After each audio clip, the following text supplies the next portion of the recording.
mostrar a gente como Deus é maravilhoso e como Ele se importa em trazer clareza para nós, para que tenhamos assim segurança, e que essa segurança nunca nos desampare nos momentos que a nossa alma precisa de aquecimento. Aquecimento significa nossa alma precisa cantar louvor, raiar o sol, alegrar o espírito. Como disse, a minha alma engrandece ao Senhor, de forma que o meu espírito se alegra em Deus, porque é meu Salvador, né? Então ele diz. Então o que é que diz esse texto que eu quero ler? A desobediência teve como resultado a separação da criatura de Deus, o surgimento da cobiça egoísta, a renovação do pecado e da morte. Eu gosto sempre de ler de novo. A desobediência teve como resultado, a separação da criatura de Deus, o surgimento da cobiça egoísta, a revelação do pecado e da morte. A desobediência trouxe tudo isso. Daí para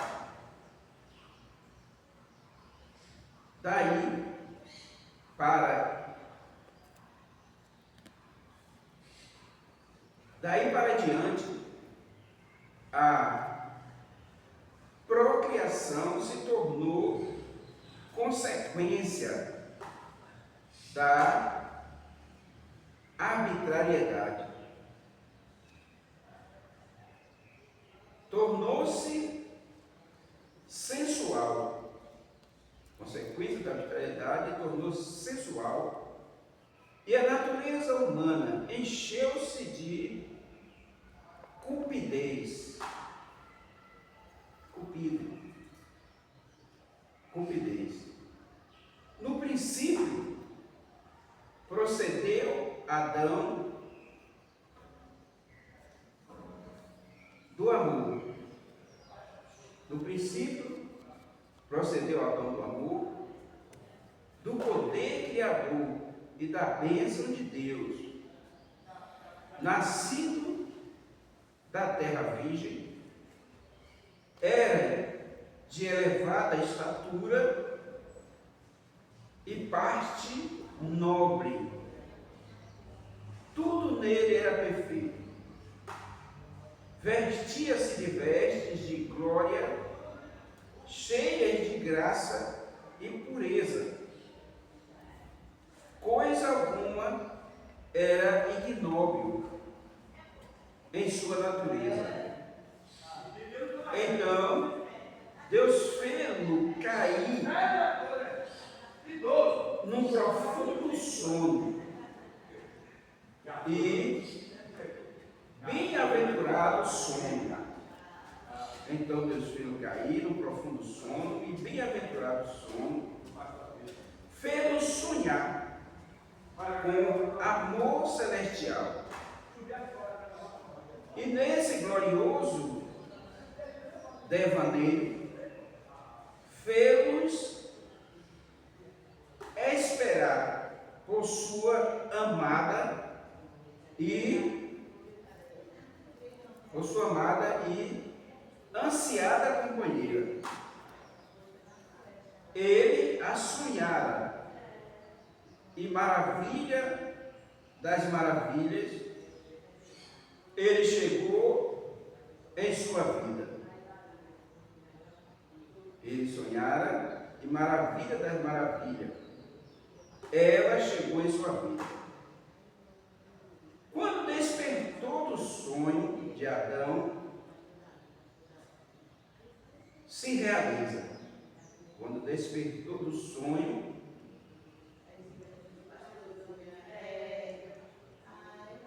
despertou do sonho, o sonho de Adão se realiza. Ela também era alta e bela, preciosa e nobre, cheia de encantos, feminilidade e sentimentos material. Era dedicada e meiga, era alegre e, contudo, serena. De um sonho ditoso, ela nascera de Adão. Ela via em Adão seu senhor e companheiro. Ela via nele a criatura de Deus. De acordo com o plano de Deus, Adão devia ser a cabeça e Eva o coração. Ele o pensamento, ela a sensibilidade. Ele a lei, ela a obediência. Esse era o plano para a segunda multiplicação do gênero humano, através do amor celestial dos homens e pela palavra de Deus. Que bom, né? Um relato maravilhoso que dá a gente essa segurança desse amor de Deus, que tudo é perfeito. Rapaz, tudo é perfeito e fez tudo perfeito para o louvor da sua glória, ainda que, como diz, ainda que a árvore não floresça e que não haja fruto na vida, todavia eu me alegrarei no Senhor, né? Ainda que a terra não floresça e não haja fruto na vida, todavia me alegrarei no Senhor. Então, veja a paciência que nesse caso, paz e ciência, é a ciência incompreensível do amor. Porque se olharmos para nós, tudo que fazemos por alguém, nós colocamos um limite, né? E o limite é chamado de tudo ia bem até que. Tudo ia bem até que. E esse até que se desencadeia em várias questões que definem o meu limite de tolerância. Meu limite de tolerância. Mas Deus não. Ele não tem limite de tolerância. Espera, espera, espera, espera, né? Eu não tive o prazer ou a felicidade de passar noites e noites sem dormir, com um filhinho do lado, chorando, e ver que a esposa está cansada, e você levanta com ele nos braços para sair um pouquinho do quarto para ver se ela dorme, e ele abre a boca, e naquela cantoria maravilhosa, né? Que o que as crianças sabem muito, os bebezinhos é cantar, canta, porque a gente não entende aquele canto, não é? Aquele idioma, então a gente acha que é perturbador. E aí muitas vezes você fica a noite inteira imaginando, não sabe o que é que ele está pedindo, não sabe o que é que ele está querendo, não sabe o que é que ele está dizendo, tão somente. A gente não teve esse prazer com o filho nosso mesmo, mas a gente teve Camila, que foi para lá com 2 meses de nascida, a gente criou. Até 1 ano e 6 meses. Mas Camila não chorava. Chorava? Chorava. E como? Então, nem me lembro. Eu não me lembro. Pois é. Então, essa felicidade da gente, esse prazer de mostrar que nós temos um limite de tolerância. E às vezes deixa-nos irritar. E a gente sai para o trabalho, porque tem que comer. E aí diz, hoje eu não dormi, estou aqui descontrolado porque a criança não me deixou dormir. E vai para o trabalho ali, quando volta, aí de noite, na hora que a criança vai dormir, a criança de novo. Você não vai dormir não. Hoje você vai ter que fazer a leitura e discernir o que é que eu estou dizendo. E aí são noites maravilhosas, né? O irmão Jaunício já ficou alguma noite sem dormir? Já, né? A irmã Marisete não, porque os filhos dela não eram chorar. Graças a Deus. Só passei com ela para mãe descansar que não chorava. A irmã de Auxílio não sabe nem o que é isso. Porque dizia, você vai buscar uma saudade, é por aqui, eu preciso dormir, quero trabalhar. Né? Então é assim que Deus faz. Então, dentro dessa compreensão, Ele mostra para nós esse gozo, essa alegria que nós temos de dar graças a Deus. E Deus demonstra a sua misericórdia, independente da nossa falta de compreensão ou da nossa irreverência. Deus sempre está cantando uma canção de ninar para nós. É? Deve ter puxado a família. Deus não para de cantar. É por isso que o louvor é eterno, na terra e no céu. O louvor não para 1 segundo. Você sabia disso? Que nem por 1 segundo cessa o louvor, nem na terra nem no céu. Não sabia não, né? Olha, é por isso que existe 24 horas no dia. E essas 24 horas no dia, ela é dividida em fatia. Eu vou até comprar uma bola, um globo, colocar ali para ficar ali todo o tempo, a gente vê aquelas tirinhas, dentro das tirinhas cidades, países, né? Fuso horário. Significa que agora nós estamos aqui. E hoje é domingo. Nós estamos pela manhã. E tem país que essa mesma hora está cantando a glória de Deus e já é de noite. Agora entendi. E já é de noite. Enquanto nós estávamos despertando, né, com o irmão Jovenito, né?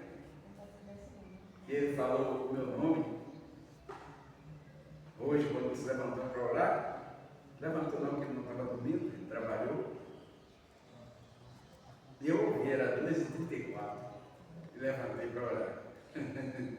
Levantei para orar, era 2h34, e fui para o joelho.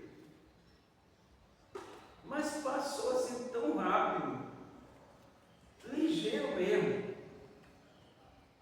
Quando eu já tinha cessado todos os pontos que eu tinha colocado para orar, aí eu disse, meu Deus, não orei nem 30 minutos. Quando eu olhei era 3h51. 3h51. Eu disse, não, vamos terminar esse restante aqui até 4 horas.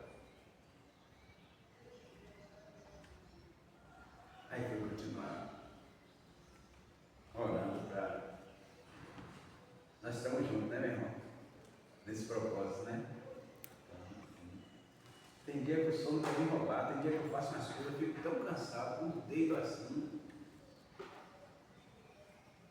Teve um dia desses aí, que você ficou sozinho, porque eu me deitei. Quando despertei, era 5h24. Esse meu Deus, misericórdia, 5h24. Senhor, 5h24. Agora vou ter que orar de dia. É o jeito, né? 5h24. Mas esse amanhã, esse sono não vai me pegar, não. Aqui no esse meu consolador amado. Me desperta. Me desperta, porque tenho um compromisso. Nós temos um compromisso. Rapaz, como você faz isso? Deus me desperta na hora certinha. Outro dia, é semana mesmo. Eu deitei, tirei aquele sono. E aí, esse horário, eu não sei que hora é essa, vou olhar, eu vou no celular assim, aí quando toquei o celular, 12:01. Mas meu Deus, 12:01. Se eu fechar meus olhos aqui, mas sei, vou ligar o meu despertador. Meu consolador amado, Espírito Santo, me desperta no horário. Faltando 2:03, eu ouvi mesmo, me chamando. Ouve mesmo. Eu já passei por isso. Eu ouvi me chamando, eu despertei assim, e aí eu olhei, 12:03. Muito obrigado, Senhor. Senhor é fiel. E essas experiências que nós temos com Deus, a gente vai marcando a nossa vida. E Ele diz que Ele não acrescenta dor. Diz que Ele não acrescenta dor. Você pode estar cansado. Mas se você tiver um compromisso, você pode levantar e orar. Porque Deus vai renovar suas forças mesmo ali na oração. Porque o nosso corpo mortal, a nossa carne, ela é preguiçosa, manhosa, não é? Você já viu aquele filho que é tão manhoso, fica ali no canto todo inchado? O que é que você tem, meu filho? O que é que você quer? Que é carinho, né? Peraí, que mamãe vai fazer sei lá, e vai e traz, ele toma aquilo ali, mas não muda. E traz um quê de preocupação a você. Eu não sei o que é que esse menino tem. Eu não sei o que é que essa criança tem. Talvez está querendo que você fique mais perto dele. Né? Que às vezes ele sai, se dissacia, ele diz, não, eu quero você perto de mim aqui. Esse é o meu castigo para você. Que as crianças também castigam a gente. Glória a Deus. Então, em meio a essa realidade, nós temos esse privilégio do amor de Deus que não se esgota como esgota a nossa paciência. Quanto mais nós nos esperneamos, mais Ele está presente para que aquela angústia e aquela tristeza que entrou em nossa alma e aquele mau gosto da nossa psique não venha nos consumir. Então Ele estende a bênção da misericórdia e fica ali regando as nossas vidas. Regando nossas vidas até que passe aquela calamidade. E nós nos lembremos que a vida continua e eu preciso despertar. Então isso é o nosso Deus, que nos dá essa dimensão de graça para que a gente possa, em todo o tempo, cantar a glória de Deus e ter motivo de agradecer. A igreja ela pode ser pequena ou grande, no sentido da sua membresia. Mas o que faz uma igreja grande é o propósito que ela tem, o comprometimento com a causa.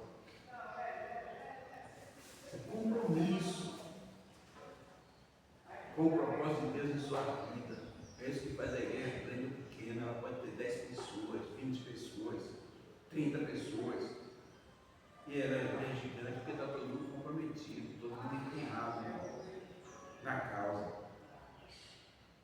Porque ele mesmo diz, quando tiver 2 ou 3 reunidos em meu nome, eu estarei com ele. Então assim Deus faz e nos ajuda. Então ele dá essa extensão de liberdade a gente para se espernear, para ficar entediado, não querer conversar, não querer nada e ficar completamente inerte naquele momento. Mas Deus, em seu amor, Ele suporta tudo caladinho. A gente reclama porque passou a noite inteira lidando comigo e não parava de chorar por nada. E nós? A criança às vezes é um adulto e nós passamos meses e anos entediados, chorando e Deus está alimentando a gente, né? Em todo o tempo. E dizendo, mas você tem tudo. Aí Deus traz um bocado de brinquedo para a gente ver se a gente desperta e acha algum brinquedo daquele encantador. Você sai, abre a janela, mostra ele à noite, né? Olha, à noite, é um brinquedo, né? Aí mostra o cheiro da brisa, o cheiro do sereno. Aí faz ele escutar o cantar do galo, o latido do cachorro. Tudo isso é brinquedo que Deus bota para ver se a criança fica agradecida, né? E continua chorando. E Deus nos serve de tudo que é maravilhoso para que a nossa alma se alegre. Mas nada satisfaz. Então, entendemos o amor de Deus em sua extensão de eternidade gloriosa, não é? Mas não sabemos ainda agradecer. Mas esse é o sumário, né, para a gente começar, porque quem vai trazer a mensagem hoje da escola dominical é a Beatriz. Ela não estava com a gente e disse, pastor, eu quero ministrar, e eu disse, não tem problema. Falou, Beatriz. Ela foi preparada, sorridente a palavra, né? Sorridente. Ela escreveu até um livro hoje lá. É Beatriz, não é Bianca. É Bianca. Na escola dominical. Ela separou, quando chegou em casa que ia levar para escutar, cadê? Eu vejo que ela botou tudo na caixa lá e fechou. Não, talvez não tenha sido ele. Não foi esse, não? Não. Não, professor de EPD. Ah, sim, tem lá mesmo, tem. Eu mostrei ela. Ela levar Tem mesmo. É um bocado de revista que tem lá do professor Lenin. Mas esse é um livrinho mesmo, é um livrinho. Um livrinho, né? Sim, É um livro que teve que sair. Ali é o manancial, você já viu, né? Ali é o manancial.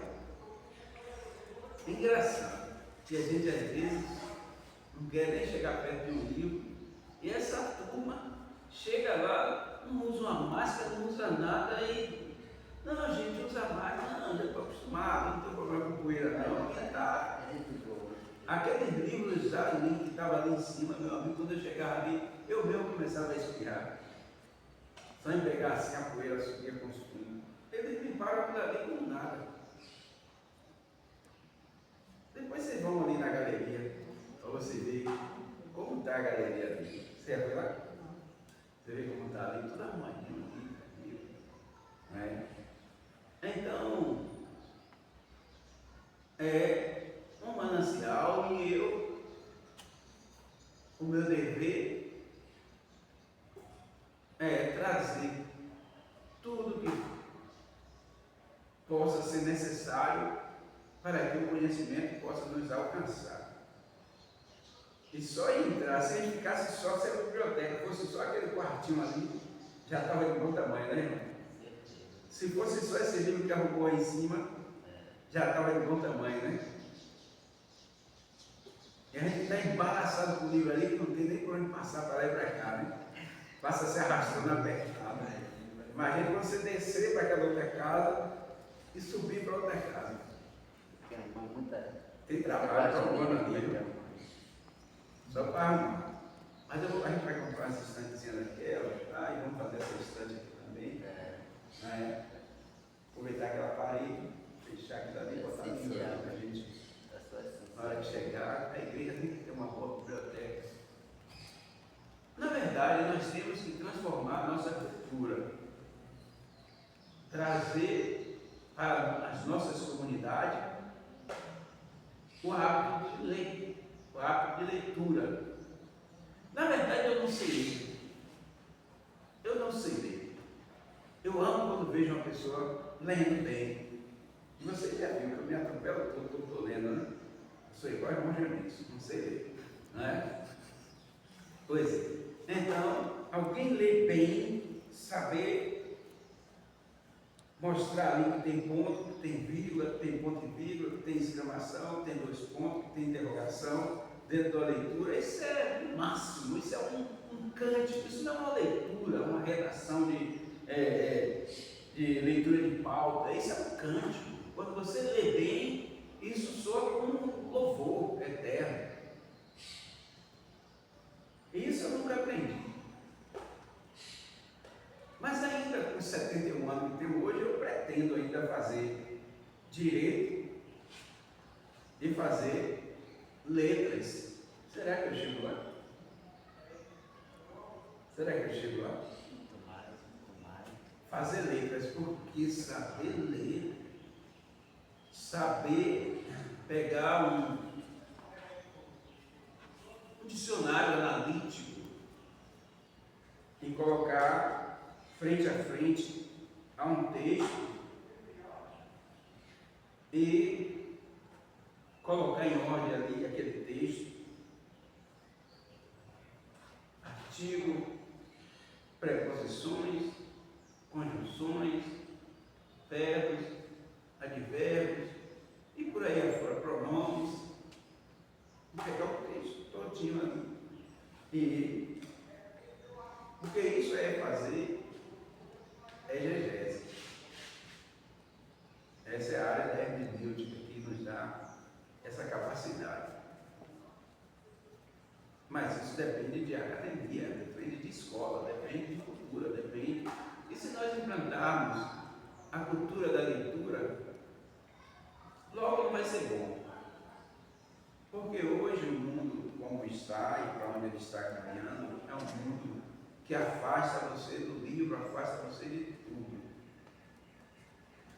A plataforma da autoajuda parece que é tudo que a humanidade gostaria e quer. Você começa a ser uma influenciadora e posta uma besteira que não tem nada a ver, daqui a pouco está com 1 milhão de Visualização. Não é? Visualização. De visualização. 2 milhões, 3 milhões, para assistir o que? Nada. Uma coisa simplesmente foi para a pessoa dar risada. Porque a pessoa está tão amarga, a humanidade está tão amarga. Quando você diz alguma coisa que a pessoa dá risada, ela desperta. É uma descontração. Descontrai. Liberta você daquele momento de perturbação. E nós precisamos trazer as pessoas para colocar os pés no chão. E o olho dentro do livro.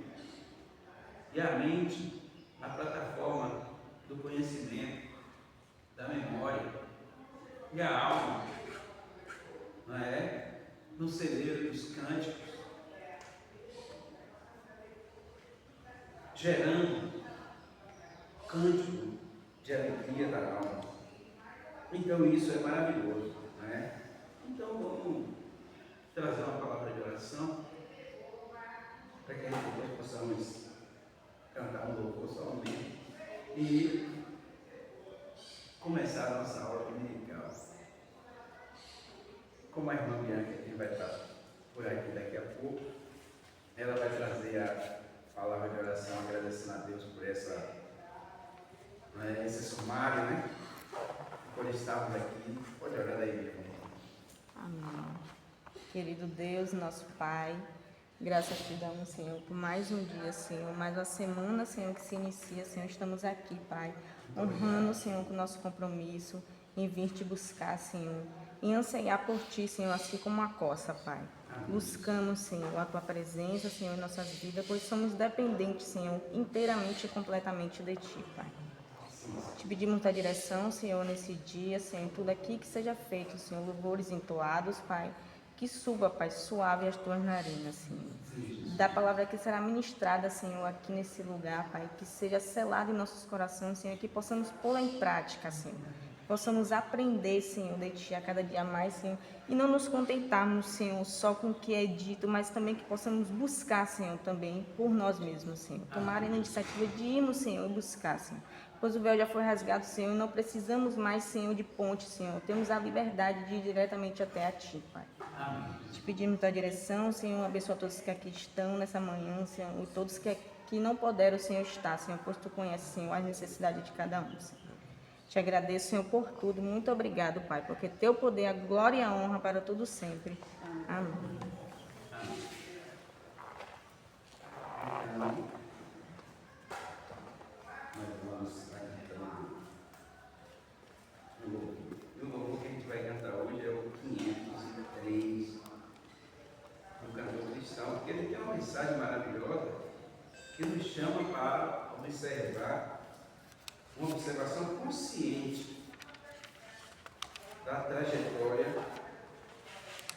das nossas vidas, né? Então, esse louvor nos chama para despertar para a realidade, para saber que temos um compromisso e temos uma caminhada e temos um momento de prestação de conta. Prestação de conta não é algo que você ajunta assim no canto e não sabe o que é que tem nem nada, e quando chegar lá você encosta o saco e fala, está aqui o que é teu, toma aí. Vou prestar uma conta. Será que ele vai perguntar o que é que tem aí dentro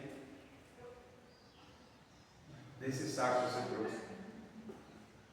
Então eu acho que esse louvor mostra que nós iremos prestar conta, mas precisamos ser conscientes. Quando colocarmos os pacotes da produção do nosso trabalho, que tenha fora do pacote um título, não é? Como diz aqui, ó, tecnologia educacional. Ou seja, aqui vai dizer, e aquele tema que eu botei ali já significa um conteúdo. Mas o conteúdo e o tema não mostra a especiaria, o valor, a qualidade dentro. Por isso que o livro, apesar de ter os temas, e a introdução, e o prefácio, não significa que é o conteúdo. Ali é uma ideia do que está dentro, uma ideia muito sumariamente resumida, para que a gente possa se interessar em ler. E quando você vai ler, você vê que é muito mais do que não é? Então vamos estar cantando esse louvor. Amém? Tem alguém que cantou? Se tiver um cantor aqui a mais, eu posso.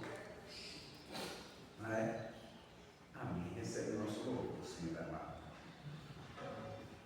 Em breve a vida vai findar, aqui não mais eu cantarei,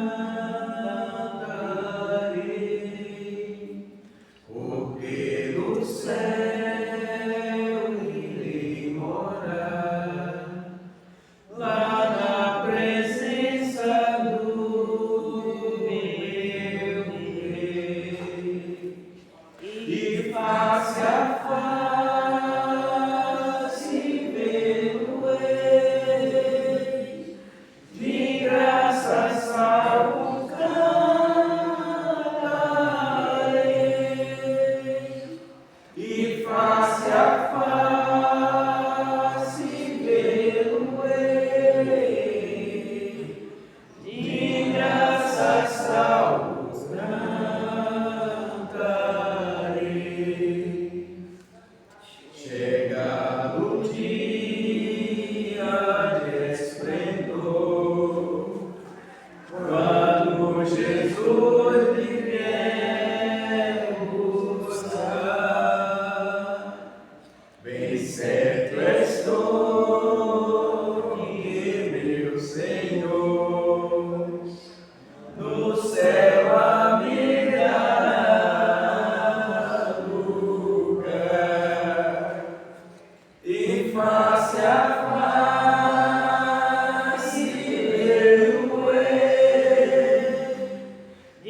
face a face veio-ei,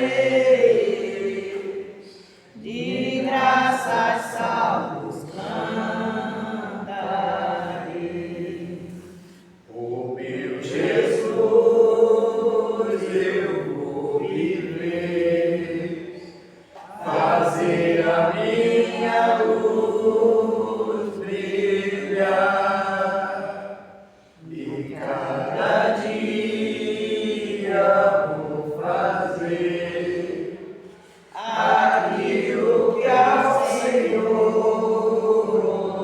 honrar, E face a face veio-ei, de graças salvo cantarei.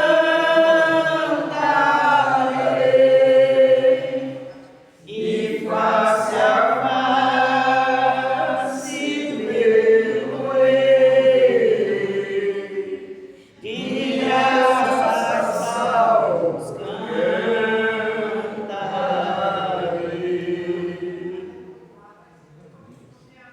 aleluia, glória ao teu nome, Senhor. Muito obrigado. Então,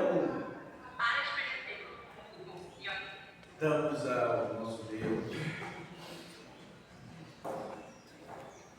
a alegria de receber a honra da sua presença e do seu amor que rega nossas almas com esse bem maravilhoso. Como eu disse, vou passar para a irmã Bianca e a continuidade. O texto é Mateus 16, de 24 a 26, um texto bem consistente. O tema é um sermão temático, a alma do homem.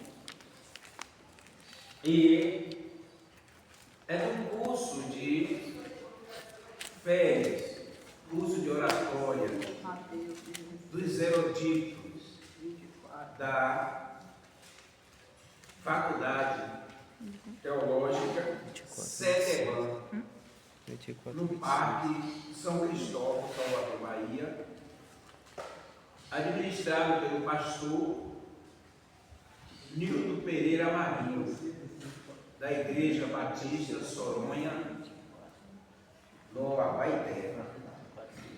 E aqui é um dos sermões do curso de férias dos seus alunos.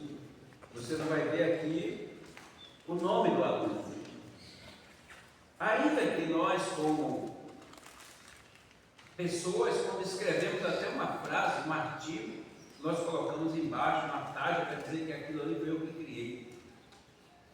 Como é que eu criei alguma coisa se foi Deus que me criou e tudo é dele, tudo vem dele? E nós dizemos que das suas próprias mãos te damos. Né? Então, tudo que nós temos o prazer de verbalizar, tornar em palavras e em letras as ideias que o Espírito Santo produz em nossos corações, vem de Deus, vem da pessoa do Espírito Santo. Então, por isso esse sermão não tem nome de autor, porque a autoria é a inspiração do Espírito Santo, que é comunicada a todos aqueles que têm intimidade com Ele e que busca cada dia desfrutar do privilégio das riquezas de Deus na pessoa do Espírito Santo. Ele diz: eu enviarei o Consolador, e quando Ele vier, vos guiará em toda a sabedoria. Então nada não é de nós. Mesmo até que nós nos lembramos bem quando não éramos ainda um seguidor de Jesus, um cristão autêntico, quando não tínhamos ainda renunciado às nossas vontades para dar lugar à vontade de Deus em nossas vidas. Então, quando reunia pessoas em nossa volta, até por uma data comemorativa, como aniversário ou qualquer outra coisa, que os melhores amigos a gente reunia em nossas casas. A única leitura que fazíamos para elas era as pessoas nos davam acontecendo parabéns por essa primavera, mais esse ano.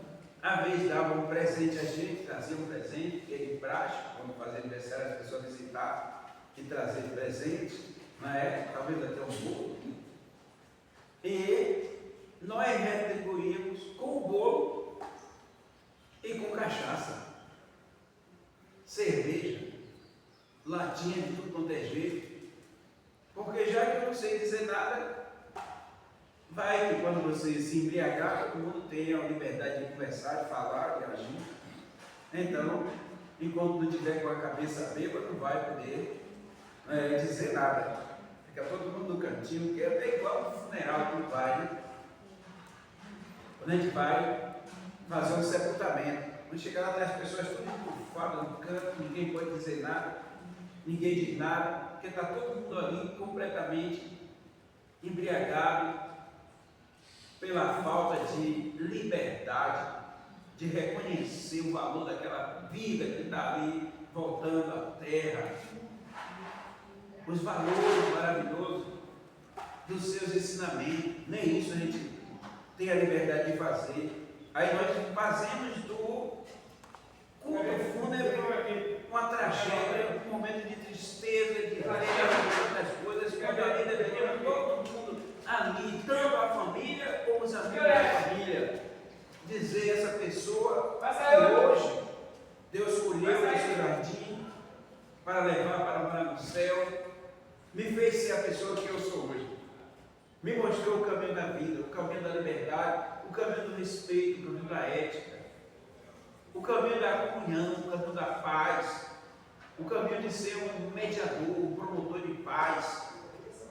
E isso vou levar comigo, vou ensinar meus filhos, e vou incumbir que o meu filho também ensine aos meus netos, e passe de geração em geração, porque só assim essa pessoa nunca passa em nossas vidas. Mas não, quando chegamos no culto fúnebre, é aquela tragédia, as pessoas querendo descer junto também, e gritando e berrando. Será que aquele tempo todo, aqueles anos todos que vocês passaram juntos, não deixou nada na sua vida para você chegar aqui agora e alegrar o coração e dizer quanto foi maravilhoso aquela árvore, aquela genitora? Aí ficamos tão distantes, não levamos nada a sério e queremos dar um espetáculo na hora para pagar ou apagar a nossa ingratidão. Aí queremos naquela hora dar um espetáculo e acabamos não dizendo nada. Porque aquilo que vai mostrar quando eu choro significa meu desabafo, dizer que eu sou ingrato, que eu não reconheci como nada, mas que agora sinto, mas não sei dizer o que sinto e por isso eu choro. Eu poderia ter aproveitado bem mais, eu poderia agora poder mostrar valores maravilhosos que eu aprendi com essa pessoa, mas a gente não faz. Porque também a gente não ensina que a vida ela é composta de um ciclo, começo, meio e fim. E a irmã Bianca vai trazer aqui, nesse sermão, contextualizar a alma do homem, a importância da comunicação e a importância da riqueza que nós precisamos transformar em gratidão ao nosso Deus, para que naquele grande dia a nossa alma possa cantar o hino eterno e receber de Deus o bem-vindo. Pode se aproximar, irmã Bianca. Pode se aproximar. Porque está tudo trocado aqui, miudinho, e eu acho que você não vai ter problema, nem dificuldade nenhuma. Não é isso? Então.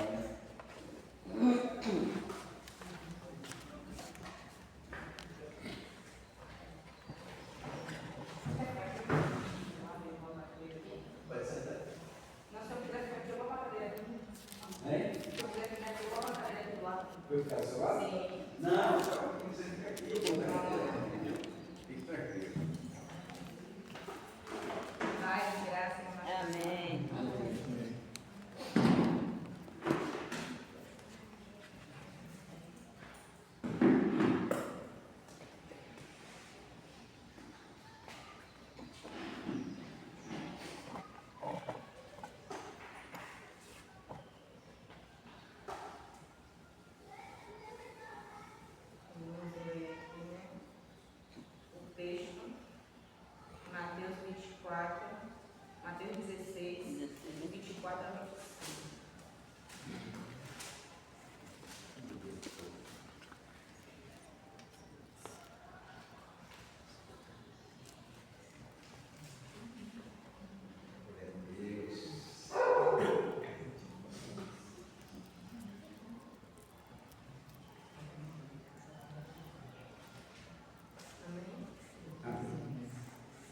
E Jesus disse aos discípulos: se alguém quer ser meu seguidor, esqueça os seus próprios interesses, esteja pronto para morrer como eu vou morrer, e me acompanhe. Pois quem põe os seus próprios interesses em primeiro lugar,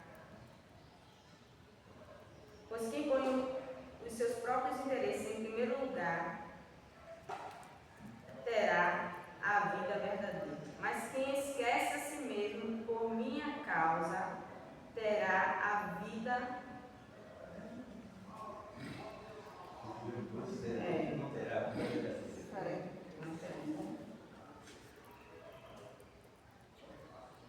Mas quem esquece a si mesmo por minha causa, terá a vida verdadeira. O que adianta alguém ganhar o mundo inteiro, mas perder a vida verdadeira? Pois não há nada que poderá pagar para ter de volta essa vida. Aqui no sermão temático que o pastor trouxe para a gente, né? Tem a alma do homem e o título que vai falar sobre o valor absoluto da alma. E depois uma introdução que vai dizer que esse texto faz alusão ao princípio comum de que tudo que o homem conseguir adquirir aqui na terra, se perder a sua vida, não adiantará de nada, pois não poderá desfrutar de tudo que conquistou. Ou seja, ele perdeu o seu tempo todo aqui nessa terra, tentando construir bens, casas, imóveis, tentando juntar fortuna, pensando no seu próprio bem comum. Isso para Deus não tem valor de nada. E aí tem uma passagem que vai falar sobre o mancebo, né, que ele vai dizer para o mestre que devo fazer para herdar o reino do céu, né? E aí Jesus vai falar sobre os mandamentos que ele tem que cumprir, e ele, com um tom de arrogância, vai dizer a Cristo que ele já tinha cumprido isso tudo. Isso ele fazia desde a meninice dele.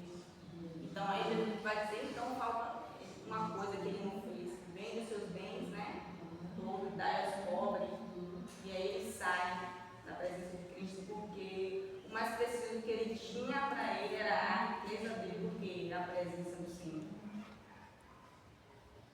Aí o pastor pôs aqui a proposição. A alma é o bem mais valioso que possuímos, né? Que é o sopro, o fôlego de vida de Cristo em nossas vidas que tem, né? É ter a alma de Cristo, é estar ligado a Ele. Aí coisa que é bonita. A sua alma é valiosa por causa da mão de obra. Ou seja, o que está sendo feito em sua vida, a forma que Deus tem lhe tratado. Geralmente, o valor de um produto é determinado pelo seu criador. Quem dita o valor é aquele que constrói, que cria. Eu posso até trazer um exemplo aqui do meu trabalho, né? Na farmácia, muitas vezes a gente tem vários laboratórios de medicamentos, MS, prática, mas os clientes sempre chegam e dizem, eu quero MS porque é melhor, sendo que o medicamento é o mesmo, só muda o laboratório, mas eu quero esse, porque esse daqui para mim é o melhor. O produzido do medicamento é o mesmo, eles passam pelo mesmo processo de produção, só que pela marca do produto define o preço dele.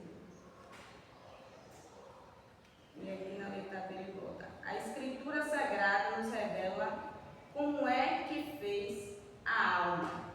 E temos aqui em Gênesis, né? Como é quem fez a alma? Como é quem fez a alma. Aí temos lá Gênesis 2:7.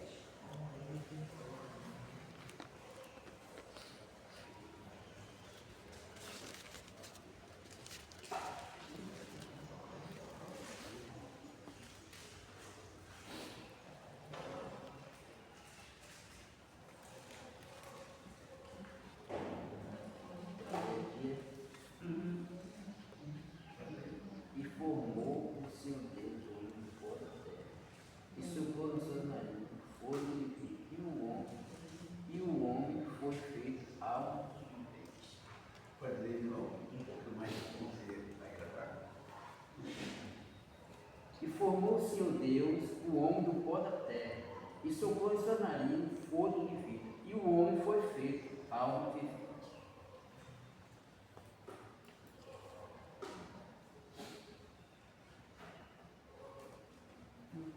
Que a sua alma é valiosa por causa da sua raridade.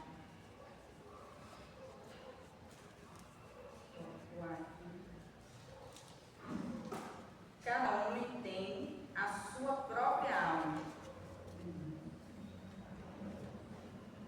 Na Bíblia, a palavra alma pode substituir o pronome pessoal. Temos lá Salmos 22:20. Livra a minha alma da espada e a minha predileta da O poder do câmbio. Nesse.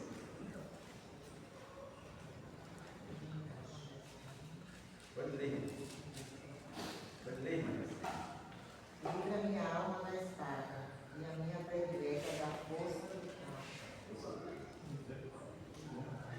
Nessa sua Bíblia, como é que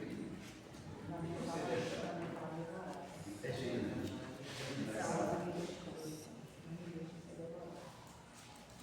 Como é?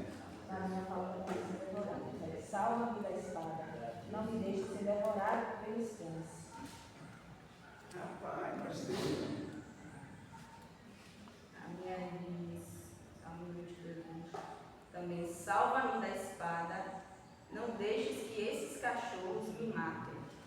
Olha, coisa maravilhosa. Maravilha. Aí, o tópico 3 vai dizer o valor da alma, né? A sua alma é valiosa por causa da sua durabilidade, o tempo em que você tem o privilégio de tê-la, né? A alma é eterna. Durabilidade é eternidade. A alma é eterna. A alma é valiosa porque está destinada a durar para sempre. E temos aqui então Mateus 10:28. Aí é muito bom, eu quero ver nessas traduções aí, né? Mateus 10:28. Muito bom.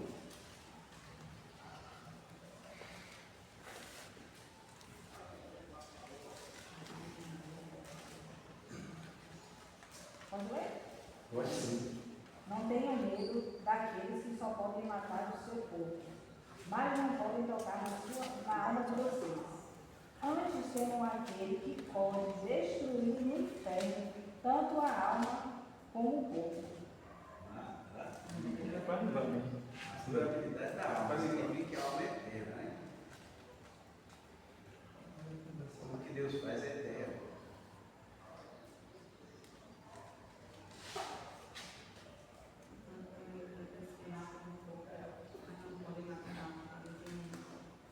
Deus pode destruir no inferno total. Leia um pouco mais alto que vai recitar. Agora é uma Marisete. Não tenham medo daqueles que matam o corpo, mas não podem matar a alma. Porém, tenham medo de Deus, que pode destruir no inferno tanto a alma como o corpo. E a eternidade da alma continuar e perpetuando a destruição. Justamente.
recebeste de graça da mais de uma pessoa. E o nome da linguagem. Curem os leprosos e outros doentes, ressuscitem os mortos e expulsem o demônio. Vocês receberam sem pagar, portanto, deem sem cobrar. Dê sem cobrar. Maravilha, né? É o mesmo, irmã Marisete? É quase igual dela. Curem os doentes, ressuscitem os mortos, curem os leprosos e expulsem os demônios. Dê então liberalmente como vocês receberam. Muito bom, né? Te convido a entregar o bem mais valioso que você possui, a sua alma, quem de fato pagou um alto preço por ela, que é o nosso Senhor Jesus Cristo.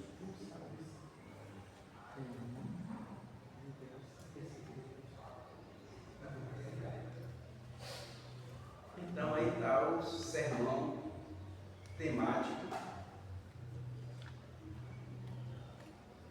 Como preparar um sermão temático, um sermão expositivo, ou um sermão textual. Hoje a gente trouxe o sermão temático. Para a semana nós vamos trazer o sermão textual. De lá da escola, do Seteban, Zerudito, pastor Marinho, no curso de férias. E aí está a forma como você prepara o sermão. Quantas vezes eu tenho que ler um texto para que eu possa fazer uma introdução? Colocar o cabeçalho, a introdução. Como eu posso levantar os pontos da pauta que será exposta, que será discutida, a pauta que será compartilhada. Então, tudo isso nós vamos aprender com cuidado a produzir. Temos o pastor Lito Marinho, que é uma pessoa maravilhosa, foi meu professor no seminário de várias matérias. Ele é mestre de várias matérias, é também advogado, e é uma pessoa bem instruída, uma pessoa conhecedora das Escrituras e temente a Deus, porque não é só conhecer as Escrituras. Conhecer as Escrituras, todo mundo conhece. Até a palavra diz que o diabo conhece mais que qualquer um. E crê em Deus de uma forma extrema, talvez mais até do que muitos que se dizem cristãos.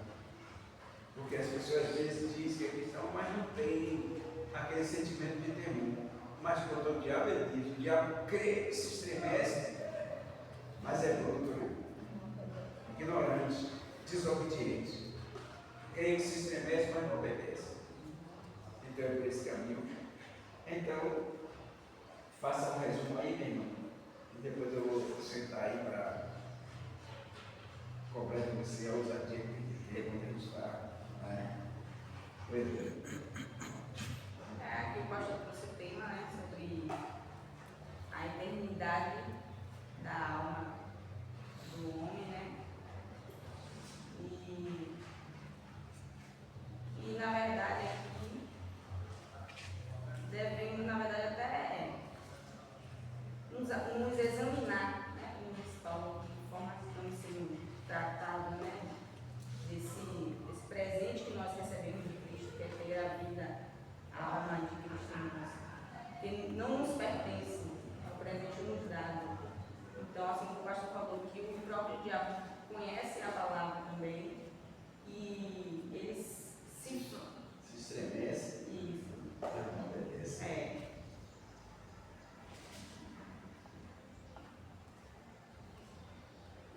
isso, a partir de cada um entender que a questão da salvação mesmo é algo individual, tá? Não porque na minha família meu pai serve, minha mãe serve, eu ainda por salvo. Isso aqui a gente também tem que compreender que a salvação é individual e buscar a Cristo, cada uma a sua salvação, não só em questão de temor, mas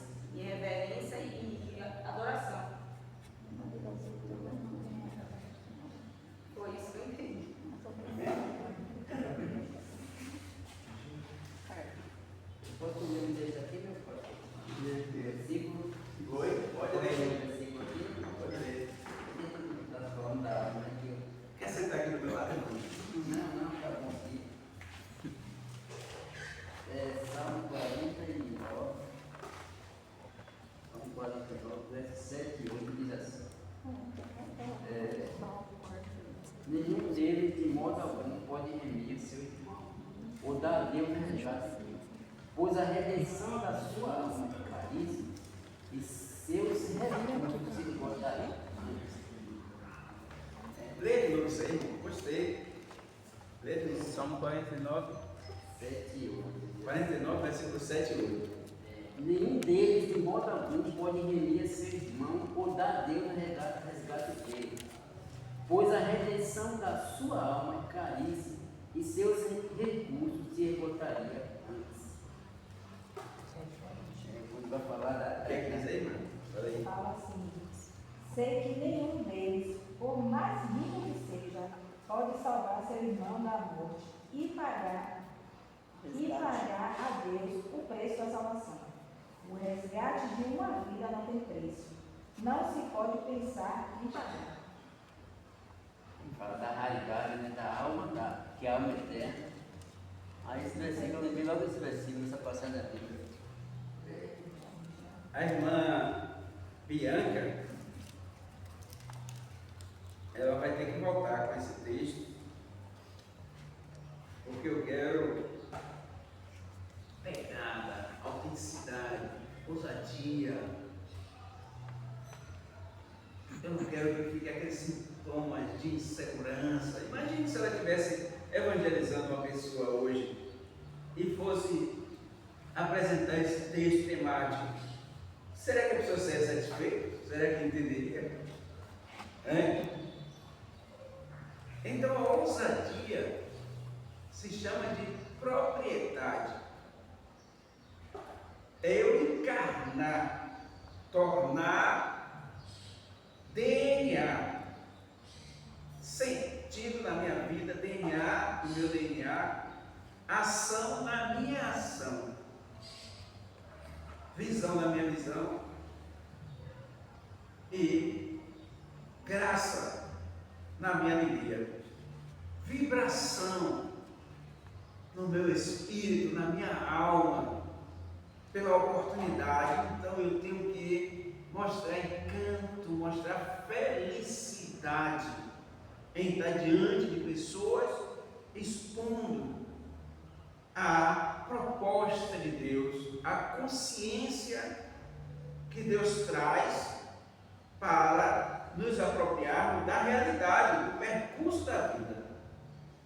E Ele quer apresentar que dentro de cada ser humano existe uma alma, que foi o que deu lá em Gênesis 2:7. E formou o Senhor Deus, do pó da terra, o homem, e fez do homem alma vivente.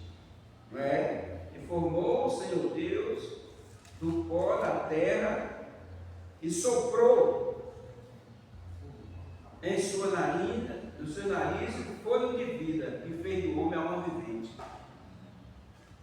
Quando eu trago isso aqui, dá a consciência do homem como foi formado do pó da terra. Naquele primeiro texto que a gente leu, lembra que a gente leu lá? Ele falou de Adão e Eva, como Adão teve sonho, não é? E como Deus. Ali quando fala Adão, a palavra é humanidade, né? Adão, vermelho, não é? Humanidade, a palavra Adão, o Adam, é humanidade, a humanidade. Tanto é a humanidade, porque ele vai dizer, fez macho e fêmea. Quando ele faz a humanidade, macho e fêmea. E a gente tem que conscientizar as pessoas, porque hoje a ciência já traz. Engraçado que a ciência é incrível, né? Quanto mais se estuda, mais fica burro. A ciência, quanto mais mergulha, mais vem para a superfície. Não consegue chegar no fundo do mar para trazer, descobrir tesouros. Porque é engraçado que ele quer, a ciência quer, naquilo que já está feito, mudar a realidade. Não existe. O terceiro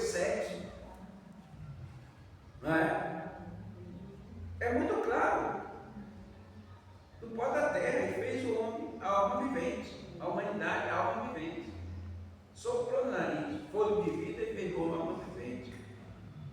Mas agora a ciência vai trazer essa perturbação, essa outra consciência de que tantas coisas, aberrações que a gente ouve, de dizer que somos obra do acaso, de uma explosão cósmica. Eu nunca vi, em momento nenhum, você explodir alguma coisa e aquela coisa que você explodiu tem vários genes dentro dela que se tornem em várias espécies de coisa. Porque teve a explosão, e na explosão cósmica, o homem, os animais, as árvores, tudo estava dentro daquela bola de vento, daquela explosão, aquelas partículas. Embora Deus, Ele mostra que a igreja, elas são partículas do corpo de Cristo, e Ele vai dar mais, não é? Porque não sou mão, não sou do corpo, porque não sou pé, não sou do corpo. Ele vai dizer que o corpo tem vários membros, mas compõe um corpo. Todo mundo se ajuda, se organiza, não é? Na verdade, somos uma árvore mesmo. O tronco, os ramos, com as suas folhas, com as suas flores e com os seus frutos. Dentro da função de cada membro, é alimentado pelo tronco que está sobre a terra, não é? Que a terra em todo tempo é vida, é mãe, né? Parece que a gente entende assim o trabalho de Deus como que a nossa mãe, ela é tão importante, temos que cuidar de uma forma tão especial, que ela é como fosse a terra, e que a gente vive, e quando a gente se cansa de viver, a gente volta para ela de novo, como que ela nunca morresse. A gente se habituou à nossa mãe, pelo cansaço, e depois a gente vai para ela, de novo também, pelo cansaço. Ela está sempre esperando que a gente retorne para ela, né? Claro, quando se trata de Deus é muito diferente, a gente não pode fazer essas analogias, porque senão parece que a gente se perdeu dentro do texto. Não é isso? Mas tem uma abertura que você pode pensar a vida, para poder a vida ter um sentido mais empírico, mais autêntico, mais real, mais próprio. A gente pensar Deus dentro dessa dimensão, que assim como nós voltamos para a terra, que dela foi tirado, assim também a gente pensar, soprou o fôlego de vida, fez alma vivente, e ele vai dizer, a carne volte ao pó de onde veio, mas o Espírito volte a Deus. Olha que coisa maravilhosa, não é? O Espírito volte a Deus, que o deu, significa que tudo vem de Deus e retorna para o próprio Deus. Ainda que o retorno, ele pode ser um retorno glorioso, ou um retorno frustrado, sem nenhum brilho, nenhum esplendor, sem carregar consigo nenhuma obrigação, nenhum zelo, nenhum dever, porque é o que acontece com a vida de muitas pessoas. Vive a vida de qualquer maneira, não tem conta, é como se não tivesse contas a prestar, não deve nada a ninguém. Mas naquele dia, esse nada que você acha que não deve a ninguém, é isso que você vai prestar conta. Porque você recebeu. E se recebeu, o direito seu foi de granjear. E granjeando você tem que outra vez vir com agradecimento para devolver aquilo que recebeu. Embora quando se trata de Deus, não é como um agiota ou como um banco que empresta dinheiro ou como qualquer coisa porque aquilo que lhe foi dado é cobrado com juro. Mas quando se trata de Deus, você granjeou, multiplicou, ampliou. Deus diz: isso aqui tudo é seu. A minha alegria é que você não deixou se perder e ampliou. Foste fiel sobre o pouco, te colocarei sobre o muito. Entra no gozo do teu Senhor. Que maravilha! Como Deus faz. Tudo que a gente faz aqui é para nós. É o que Ele diz. Ajunta o teu tesouro no céu, onde nem a traça, nem a ferrugem consome, nem o ladrão mina, nem rouba. Porque onde estiver o teu tesouro, aí também estará o teu coração. Que maravilha, né? Então é uma consciência que Deus nos adverte que precisamos ter essa consciência, nesse sentido de prestação de conta, ainda que nós não sabemos que tudo que fizemos é para nós.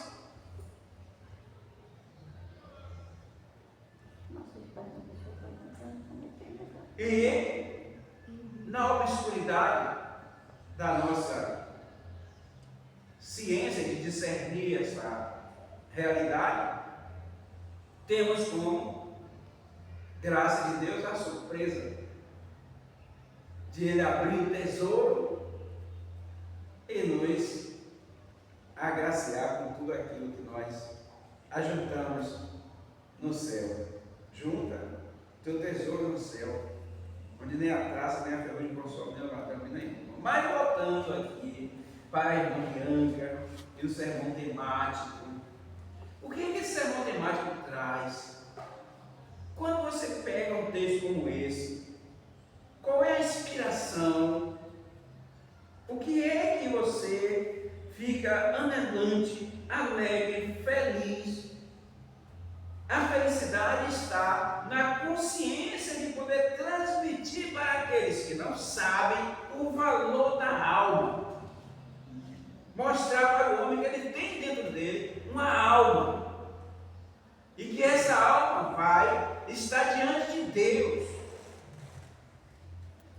E que essa alma é eterna. E em sua eternidade vai se apresentar diante de Deus para receber galardão, a paga do seu trabalho. Porque Ele diz que toda obra terá uma recompensa. Então não podemos viver uma vida negligente. Então foi dito a alma do homem, o valor absoluto da alma. Quando traz esse texto de Mateus 16, de 24 a 28, quando vem com a introdução também que diz, este texto faz alusão ao princípio comum de que tudo que o homem conseguir adquirir aqui na terra, se perder a sua vida, não adiantará de nada, pois não poderá desfrutar de tudo que construiu, de tudo que conquistou. Quando diz não poderá desfrutar de tudo que conquistou, a gente vê a obrigação. Nós temos que levar essa consciência para aqueles que estão ouvindo você, para aquela proposta que você quer trazer para a realidade daquela vida, as obrigações e os deveres e a prestação de conta. Não é? Então ele disse, não poderá desfrutar. O que é que dizemos não poderá desfrutar? Nós falamos que Deus está dizendo, ajuda o teu tesouro no céu, onde nem a traça, nem a ferrugem consome, nem o ladrão mina nem rouba. Claro que o homem vai receber por meio do corpo tudo que tiver feito de bom ou de ruim. Receber por meio do corpo. Mas só que aqui ele está dizendo, ajuda o teu tesouro no céu, onde nem a traça, nem a ferrugem consome, nem o ladrão mina nem rouba, significa que aquilo que nós construímos aqui está entesourado no céu e vamos receber. E receber com acréscimo. Medida sacudida e recalcada e transbordante. Porém, aqui, ele está dizendo, não poderá desfrutar de tudo que conquistou. Significa que uma vida afastada de Deus, tudo que se conquista, em vez de pertencer a mim, vai pertencer àquele a quem eu obedeço. No caso, o diabo. Vai receber castigo, tristeza, amargura, angústia eterna. E tudo que fez é para o próprio diabo, porque como obreiro da iniquidade e servo de Satanás, a paga que vamos ter lá é mostrar que nós somos servos dele, estamos em custódia dele, e agora ele vai acrescentar a nós apenas castigo e angústia eterna, desprezo eterno, pavor eterno, e tudo que vamos apresentar e receber a medida de sacudida recalcada justamente para ele, para o diabo. No contrário, que Deus está dizendo: vinde bendito meu Pai, possuir por herança o reino que está preparado desde a fundação do século. Aí ele mostra como construiu o tesouro no céu: tive fome, né, de comer, tive sede, né, de beber, era forasteiro, né, por isso, estava nu, me vestiste, estava doente, foste me visitar, na prisão e tal. E ele vai dizer todas essas coisas. E mais tarde alguém questiona: quando foi que te vi nessa condição? Quando fizeste a qualquer um desse pequenino a mim e fizeste. E isso vem a lei da recompensa da parte de Deus. Mas ele traz uma proposição aqui dizendo que a alma é o bem mais valioso que possuímos. A alma é o bem mais valioso que possuímos. Nada supera. A alma é o bem mais valioso que possuímos. Porque desde lá ele diz: soprou no nariz o corpo de vida e fez da humanidade alma vivente. Do Adão, alma vivente. Do homem, alma vivente. Porque a palavra homem, ela é no sentido generalizado. Quando a Bíblia fala o homem, ele está dizendo a humanidade. Não está definindo um homem assim ou uma espécie, mas a humanidade. O Adão, a humanidade. Não é? Quando você diz a humanidade, você está falando homem e mulher, não é isso? A Bíblia também, quando diz o homem, quando diz o Adão, está falando de humanidade, do gênero, não é isso? Então ele traz isso aqui, a gente precisa entender essa proposição. A alma é o bem mais precioso que possuímos. A sua alma é valiosa por causa da mão de obra. A mão de obra, o preço das coisas está na mão de obra, no esmero do construtor, aquele que fez. O que fez, ele vai colocar o valor, isso é por causa da mão de obra. Aí ele está dizendo: geralmente o valor de um produto é determinado pelo seu criador, aquele que cria, coloca o valor, como disse a irmã Bianca aqui, que na farmácia que ela trabalha tem vários tipos de remédio, mas tem remédio que é o mesmo, e a diferença de preço entre eles é a sua farmacêutica, não é? É o laboratório de onde ele foi construído, o valor do laboratório, a forma pela qual ele soube determinar cada ingrediente, cada composto ali dentro daquele produto, a sua quantidade de composto e tudo mais, ainda que venham os genéricos para facilitar a vida de todo mundo poder comprar. Mas parece que muita gente não compra o genérico, porque parece que, na compreensão de muitos, ele trata de uma origem duvidosa, né? E ele diz, não confio nisso. Eu quero aquele ali. Mas é 4, 5 vezes mais caro, mas eu quero ele. Só confio nele. Então o valor do laboratório, da especialidade do laboratório, não é isso? Então, a mão, o toque da mão do mestre, né? O Criador. Aí diz que as escrituras sagradas nos revelam como e quem fez a alma. Por isso que a alma é valiosa. Como ela foi feita e quem fez. E Deus formou o homem do pó da terra. E soprou nas suas narinas, pôs de vida e fez o homem alma vivente. Então foi ele.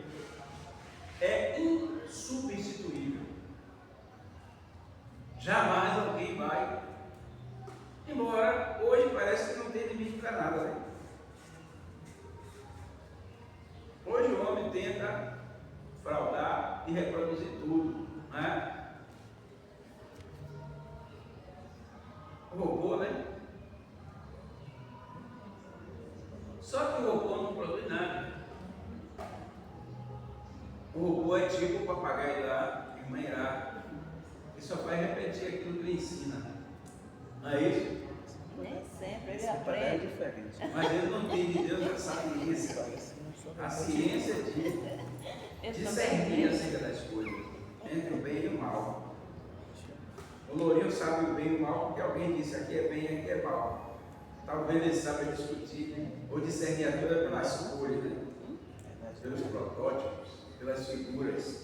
Quem disse que Lourinho é assim? Aí você disse que Enéas vinha para a aula bíblica no domingo. Você disse assim, Enéas vai vir para a aula bíblica no domingo passado. Lourinho se acabou de dar risada, deu risada até umas horas. Como quem diz, ele não veio não, viu? E Enéas não veio mesmo. Pois é. Então ele estava confiante. Aqui. Aí o ponto 2 diz, sua alma é valiosa por causa da sua raridade. A alma é valiosa por causa da raridade. É insubstituível. Só você tem. A sua alma é sua. E ela é redigida ou regida pelo livre-arbítrio. Está em suas mãos, está em seu poder, e você define qual é o futuro da sua alma.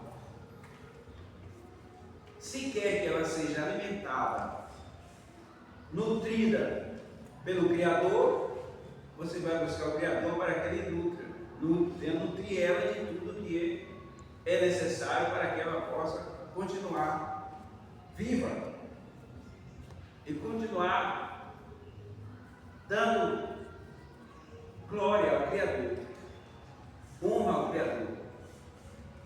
Mas se eu abro mão e torno obscuro a realidade, o Criador, significa que eu tomo a minha alma em minhas mãos e conduzo ela de acordo com a minha própria vontade. Ou talvez que eu nem tenha consciência de que tem dentro de mim uma alma. O meu psique me leva a achar que eu sou só as minhas determinações. Aquilo que me dá na telha e que eu acho que devo fazer e faço e acabou. Eu acho que aquilo morreu, acabou. Morreu, acabou. E achamos que não tem conta nenhuma a prestar. Aí a gente vai ver que ninguém jamais crê tanto em Deus como os ateus. Os ateus é que mais creem em Deus, porque é uma classe de pessoal muito medrosa. Tem tanto medo que ele não quer encarar as coisas. O ateu não quer encarar nada, porque ele tem medo da verdade. Então ele se coloca num canto obscuro e tapa os ouvidos, fecha os olhos e deixa tudo passar, porque não quer encarar de frente. Não quer se comprometer com a realidade. É o medo que ele tem de Deus. O medo de revelar a sua alma, o seu espírito e a fome que ela tem de Deus E a alma está clamando para não ir para o inferno e ele está querendo lançar ela no inferno. Então o clamor da sua alma faz com que ele entre nessa área da obscuridade e do desprezo,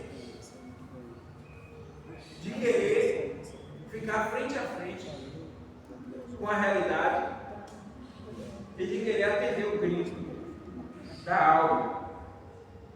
Mas cada homem tem a sua própria alma. Cada homem tem a sua própria alma, por isso que é errado. A minha é só minha, a sua é só sua.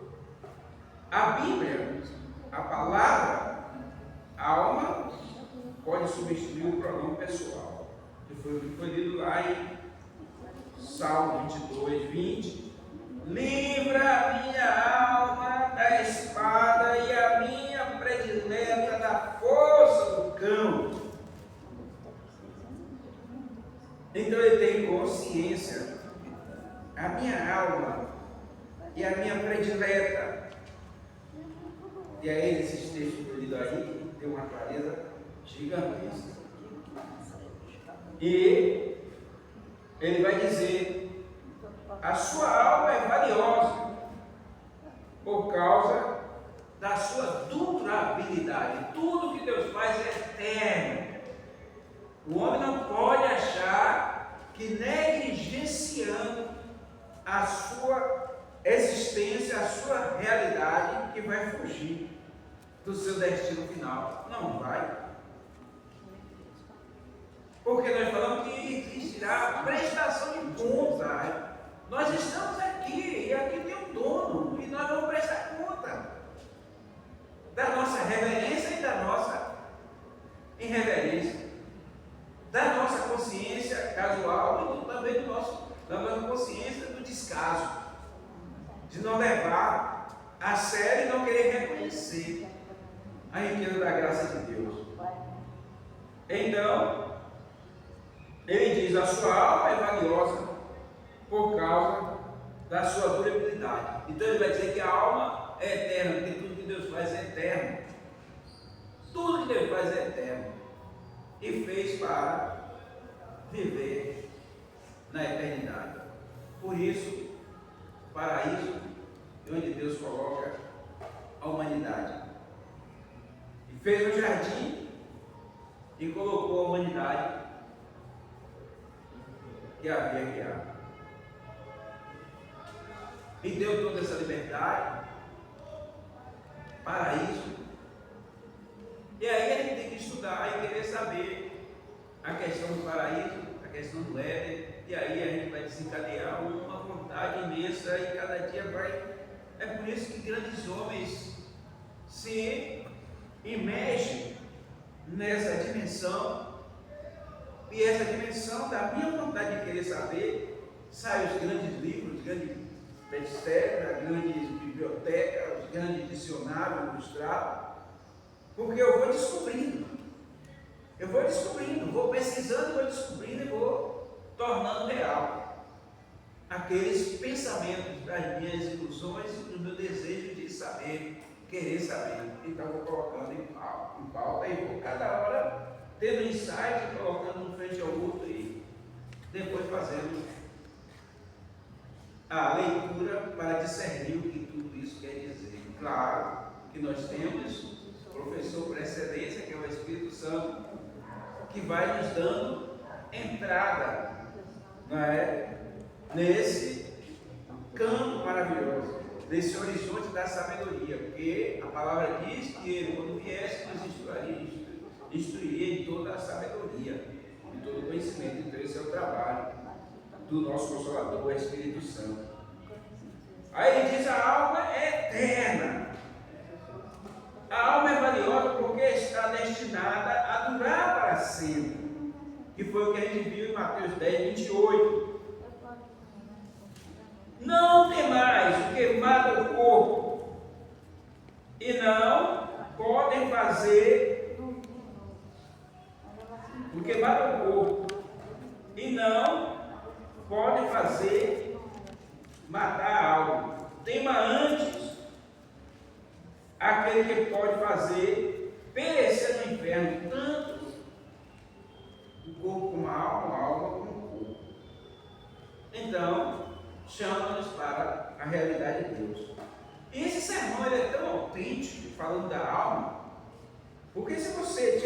consciência do que é que você está dizendo, logo vai inflamar em você o desejo de socorrer aquelas pessoas que você ama, que está no campo, não é, da sua interatividade, e levar esse sermão para mostrar: olha, gente, você tem dentro de você uma alma que vai prestar conta a Deus, e com lágrima, com um pavor assim de desespero na alma, você quer passar e fazer a leitura e trazer a informação autêntica para aquela pessoa que não tem consciência dessa realidade.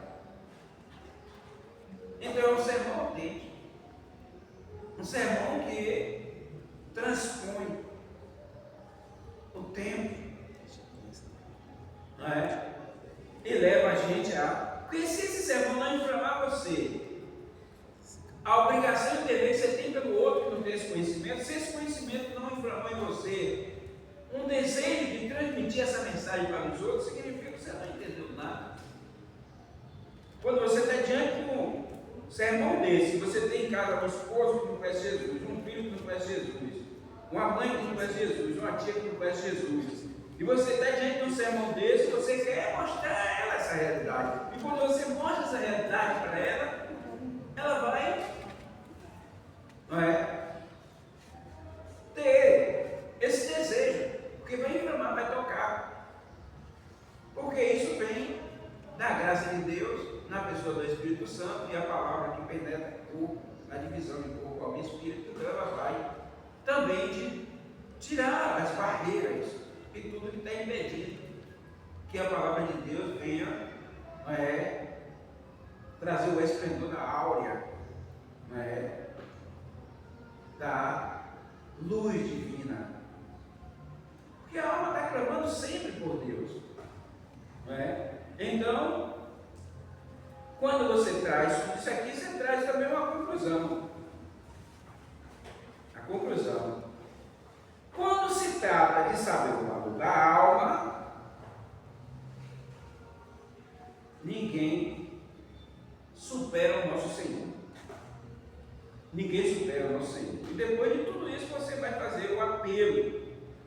Eu te convido a entregar o bem mais valioso que você possui, a sua alma, a quem de fato pagou um alto preço por ela, o nosso Senhor Jesus Cristo. A pessoa já entendeu tudo que você, e agora você faz o convite, e eu tenho certeza que ali a pessoa já está em um estado de comoção, de um desejo de se entregar completamente a Deus, porque agora as suas dúvidas foram tiradas, não é? Então, ele traz essas questões e é necessário que a gente, né? Aí fala da evidência, a evidência do tema alma, né? Eu coloquei uma coisa aqui atrás interessante, né? Aqui. Eu coloquei o versículo de 1 Tessalonicenses 5,18. 1 Tessalonicenses 5,18. E aqui atrás tem mais algumas coisinhas que precisa, eu vou até tirar aqui, né? Como você está gravando. Pode ser que pegue aqui e as pessoas queiram examinar esses textos aqui atrás, que a irmã passou à frente do texto. Né? E agora também a parte de trás do texto, para que você possa, né, sabendo que não estamos praticando nenhum plágio,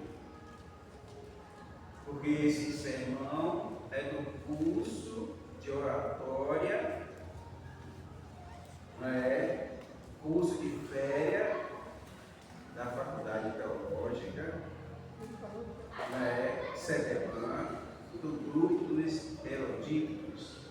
Então, frágil é quando você pega alguma coisa que não é seu, que não foi você que construiu, e você faz como seu. Como acontece em muitos grupos de formação acadêmica. De repente você vai lá e encontra um tema, você está perturbado, porque você estuda 4 anos, 5 anos, 6 anos, mas na hora de resumir tudo para fazer uma monografia, um artigo, a perturbação não.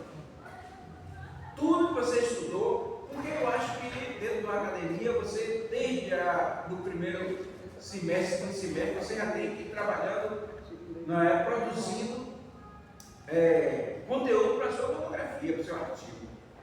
Porque se você deixar tudo para a hora, aí você vai ter problema. E talvez vai fazer uma monografia que não tem nada a ver com o texto que você lê. E agora você vai inventar, vai encontrar um grupo que vai dizer, não, você faz assim, diz assim, de repente você pesquisando, de repente acha alguma coisa que parece. E aí você clica aqui, clica lá, e aí daqui a pouco você vai ser desmascarado porque está plagiando, pegando texto que não é seu, fazendo o seu, e aí você vai ter problema. Não é? Você vai ter problema. Por sinal, eu não tenho vergonha de dizer que na nossa turma teve uma pessoa maravilhosa, não vou dizer o nome, porque ele é pastor hoje, graças a Deus. Depois ele corrigiu os erros, foi fazer o último semestre e fez uma monografia invejável. Se um dia eu trouxer ele aqui, ele vai mostrar a sua monografia depois da correção, do temor de Deus, porque ele encontrou uma monografia lá sem cabeçalho, e aí imprimiu e colocou como fosse a monografia dele. Só que isso é pegadinha. Os próprios professores abrem o site e colocam as coisas lá, né? Baseado naquilo ali, você vai com um gaiato, chega lá, clica, opa, que maravilha, leia aí, né? E aí pega como seu. Só que o professor já sabe, quando você entrega ali, ele bota uma frase e aparece o conteúdo. E aí você é pego. Foi um surpresa para todos nós, na hora ele não está lá para se formar, a pessoa muito sábia, muito inteligente, era um gênio na sala, mas aquele espírito de perturbação, que você não constrói nada e na hora, não é, deu aquele, não é, parafuso, né, rodopiou na mente e você não conseguiu coordenar nada, porque são 5 anos, nosso seminário foram 5 anos. E 5 anos você resumiu nos últimos 6 meses para fazer a monografia, meu amigo. Você não é liberado da sala para fazer a monografia, você continua estudando, tomando as suas aulas e trabalhando e tudo mais. Aí é uma obrigação, um dever, e precisamos tomar consciência dessa realidade. Então, como eu disse, tinha colocado aqui atrás, 1 Tessalonicenses 5, alguém quer ler aí? 5,18?